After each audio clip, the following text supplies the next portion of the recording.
Hey, it's Luke at HIP, and if you've been listening to the Grow Ortho podcast maybe for weeks, months, or in some cases years, you know that we typically interview an industry expert, whether it be someone working in the office or a consultant, or just a strategic partner for orthodontists. Well, we're going to change things up just a bit, and this year we've actually released 4 books. And so we're going to release every audiobook, basically a chapter for each episode. Listen, enjoy, and let us know what you find valuable and implement and what works well in your office. Thanks so much for supporting HIP, and we hope you enjoy all these episodes on the Practice Growth series. Chapter 2. Implementing the Integrator. Let's face the facts. Running a multi-million-dollar company is a full-time job, as is being a busy and successful orthodontist. You can't do both. Since you made it here, past the first chapter and all its warnings, I assume you want to build your practice like a scalable business. From this point forward, we will be discussing all aspects of the operations of an orthodontic practice and how the Chief Operating Officer, COO, or the integrator of your vision pulls them all together and aligns them with your core values and DNA. When you work through the operating system in the previous chapter, you will understand that the growth you want to achieve for your practice is not something that will simply manifest by hoping it will come to you. It needs to be thoroughly planned and executed with your team. You'll have to set quarterly priorities, understand the key obstacles interfering with those priorities, and learn how to overcome them. You'll have to set targets to work towards in your 1-year mark, your 3-year mark, and even your 10-year mark if you're feeling ambitious. This is way too much for one person to do on their own. You'll need a leadership team who believes in your vision and is willing to work hard to make it a reality. The head of that leadership team is your COO. The COO is your integrator who will believe in your vision and integrate it into your practice. Who should be your COO? What should this person look like? What qualities should they have? Why is it necessary to hire one? If you're the brain behind the practice, then they're the hands. You think and come up with ideas, and they take action on them. They should be able to lead a team to excellence and work with honesty, integrity, and drive. The COO is working both behind the scenes and on the front deck, problem-solving, organizing, and communicating with your leadership team to relay your core values. They are accountable for the growth of your practice. If they can't get your message across efficiently, then they're in the wrong seat. Just like you went to dental school and completed your orthodontic residency to specialize as an orthodontist, they've specialized in operations and business, whether through business programs or learning hands-on in previous organizations. Without them, substantial growth would be near impossible to achieve. They have pretty big shoes to fill by joining your team. It's not an easy job to bring someone's vision to life, so when you hire a COO, they shouldn't be thought of as just another employee. They should be thought of as your business partner. That means when you have ideas, they need to know about them. You may come up with 10 ideas every day, and your COO needs to be honest and transparent with you about which ideas full on suck and which ones can be brought to life. The predictive index. The attributes of the ideal COO.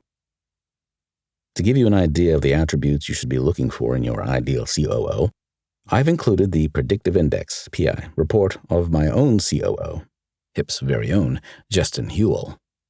Justin is considered a strategist, according to PI, known for his sense of urgency and ability to drive results.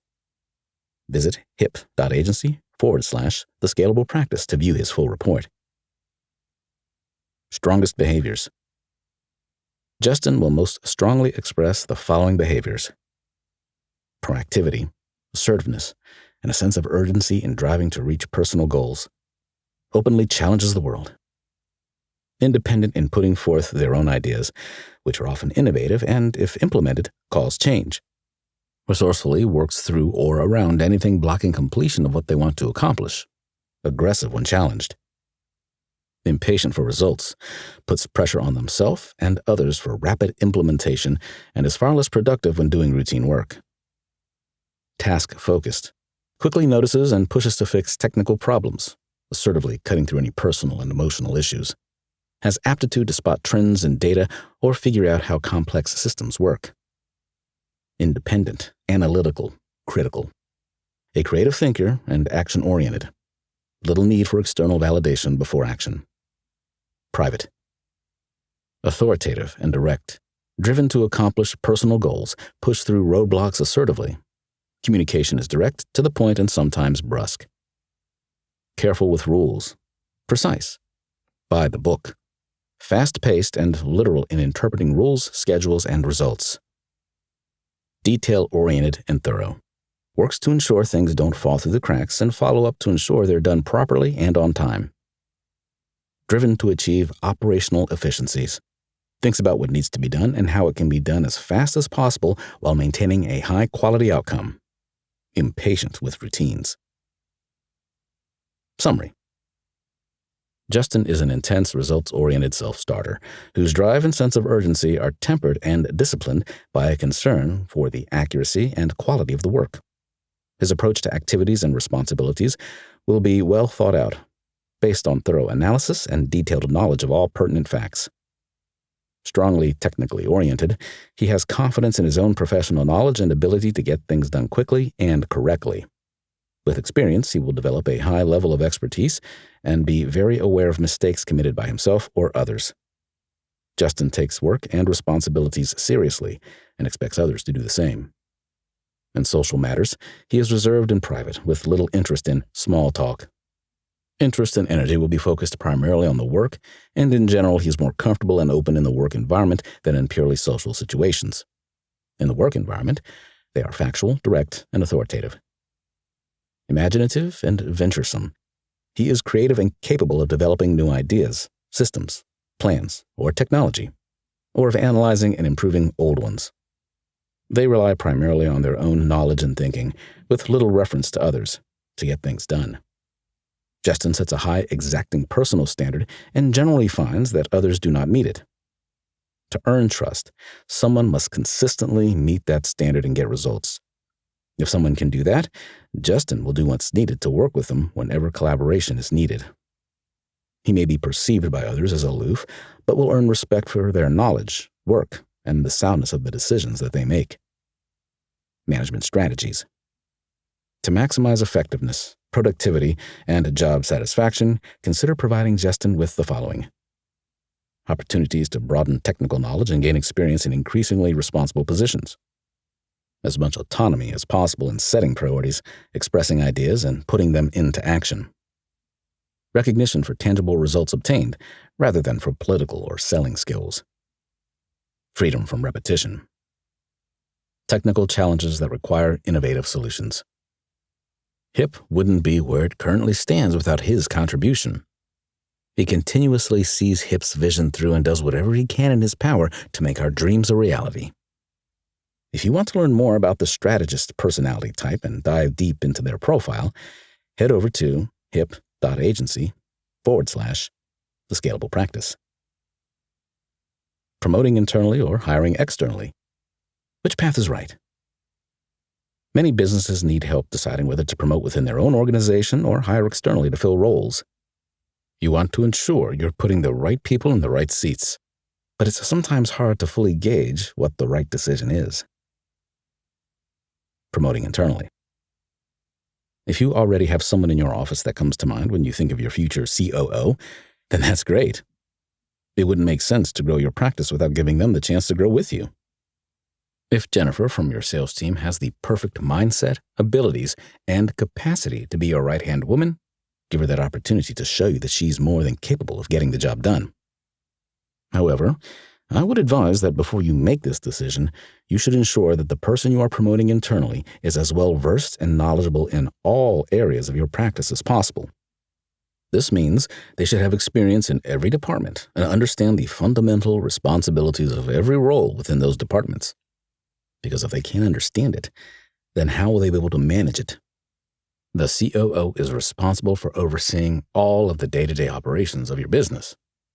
If they're required to lead and manage all of your department directors and managers, they have a lot more credibility if they understand the role because they have done it. Janet Moser, COO of All Smiles Orthodontics, started as a treatment coordinator and was promoted to team leader, office manager, years before she became the COO of an 8-figure practice. Janet understands the necessity of learning each role and department before moving up, so she instills the same process in all of her new hires. I give a lot of credit to Dr. McDowell for putting his faith and trust in me and giving me the autonomy, tools, and coaching to be successful in this role. But I think working my way up to this position has worked in my favor because I've earned the respect of my team.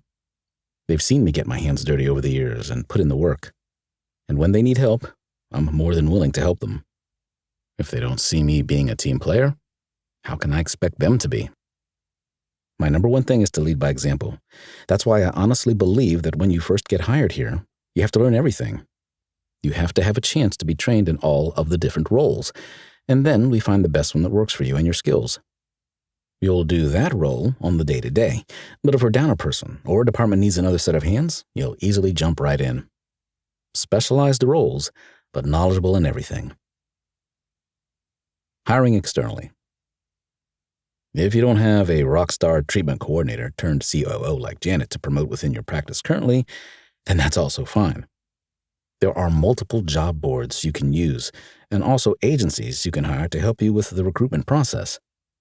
Wiseman Strategies, for example, helps companies find their ideal talent by aiding with the entire recruitment process. They'll help you get the right people in the right seats, source the right candidates, prepare for the interview, and create a great interview experience. We'll go into more detail on Wiseman Strategies in Chapter 5. But before jumping to put that ad on Indeed or Workopolis, you need to make sure your COO job description is fully tailored to the role and includes all of the core values so that you can find someone who believes in them. Here are some of the main duties and responsibilities you should expect your COO to do as the operational leader of your practice. Oversee the daily operations of the practice and drive results from both an operational and financial perspective while working closely with the CEO and other leadership team members. Measure actual budgetary performance, revenue, expense, staffing, against standards and ensure variances are within established targets. Develop and implement operational processes, protocols, policies, and procedures on efficiency and scalability. Create an environment that facilitates innovative delivery of care for the community it serves. Establish mechanisms to encourage innovation and incorporate best practice findings into standards of practice and policies and procedures. Maintain familiarity with the operational procedures at all levels of the organization. Empower all teams with the autonomy and resources they need to complete initiatives. Partner with the leadership team to accomplish short and long-term operational goals. Set challenging but realistic goals for growth, performance, and profitability. Identify potential areas of geographic expansion through organic growth or acquisition. Analyze and interpret data and metrics. Measure and report on operational performance and develops plans to improve relevant key performance indicators, KPIs. Provide management to staff and guidance in alignment with the business plan and strategic vision. Lead employees by example to reinforce a culture of excellence and establish policies that promote company culture and vision. Maintain positive, productive relationships with partners, vendors, and affiliates. Always represent the company positively through a success-oriented and professional demeanor. Visit hip.agency/the Scalable Practice to view an example of a full COO job description and compensation package to use as a resource when you eventually hire for this position. Please note that compensation can vary based on experience, whether you engage a recruiter to hire externally for the role, or if you are grooming and promoting someone from within your practice. For guidance on how to structure a fair compensation package, please reach out, and I will be happy to point you in the right direction. Why the lengthy job description, you ask? Well, because it's a big job. This job description tells the candidate exactly what they should expect from working at this practice. It summarizes the person they're looking for to fulfill the role by using keywords about their core values. Then, it outlines the salary and other benefits the role provides, which is something many companies refrain from doing. Here's a PSA to all companies. List your compensation range and benefits in your job description. This will not only showcase your company's transparency, but also help you find candidates who are comfortable with those salary expectations. The job description then lists the main tasks they will be responsible for, providing prospective candidates with a well-rounded picture of the role and how to succeed. Finally, it outlines the background of the type of person they're looking for. Now, remember, this section is more like a wish list. Obviously, very few people can have all the requirements listed in this section, but they should be meeting at least 70%. And while everything looks great on paper, it's important to remember that before you make any assumptions, you have to meet that person before you draw any conclusions. Since they'll be the person you're working closely with to put your vision forward, it's important that your core values and the DNA of your practice closely align with their thoughts, feelings, and motivations when joining your team. Dr. Connor Despot recently hired his own COO to run his practice.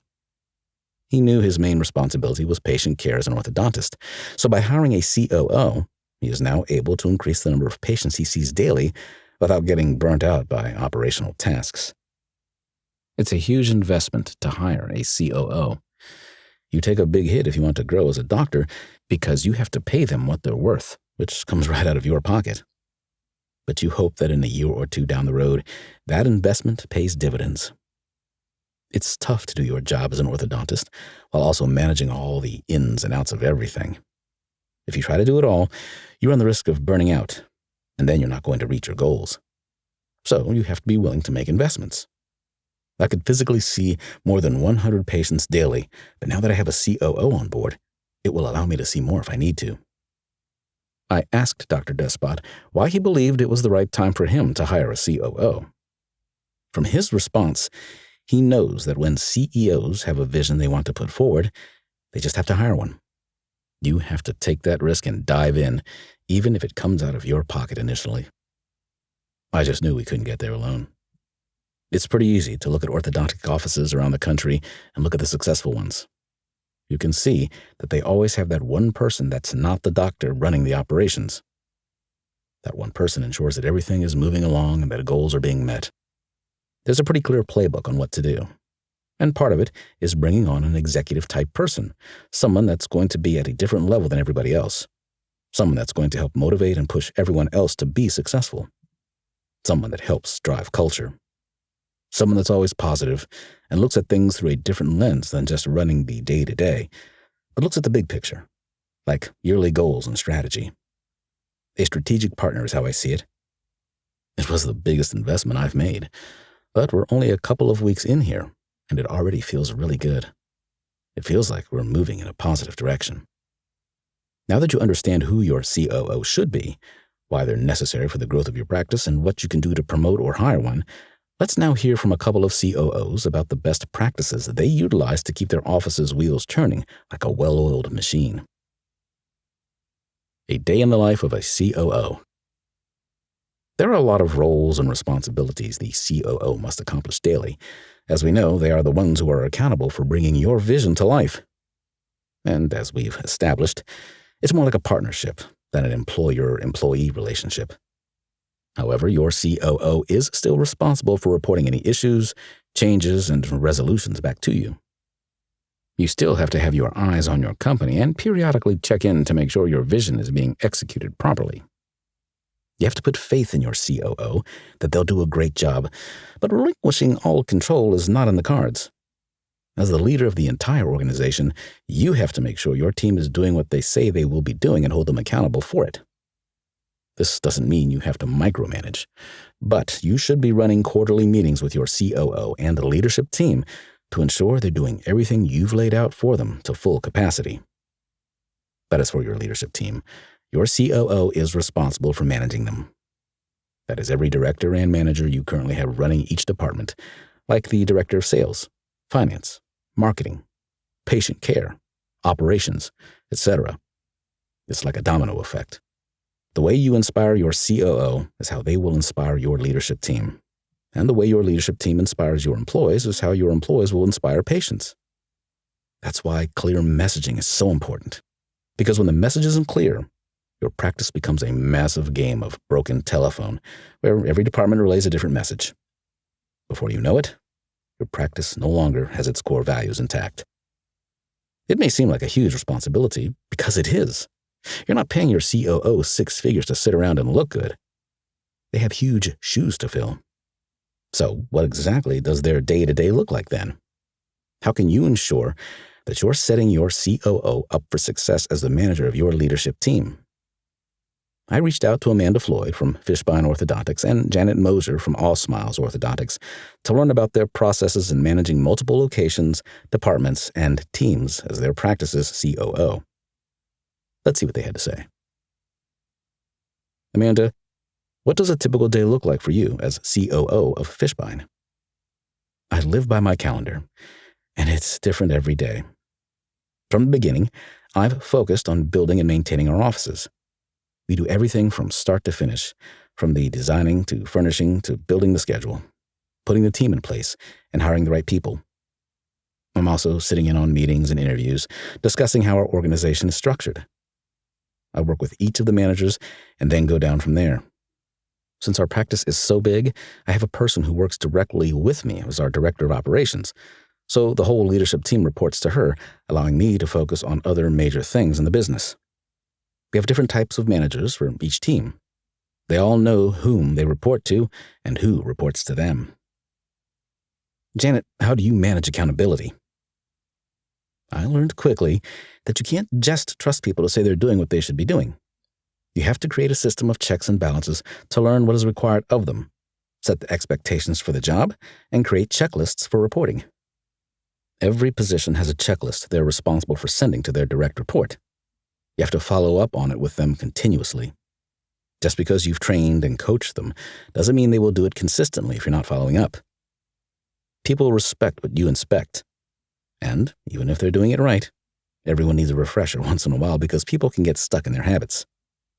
You're not there to micromanage, as no one likes that. However, if a job has to be done, there's a lot of responsibility and accountability that follows. Amanda, how do you come up with your systems and processes? What do you use to document your systems?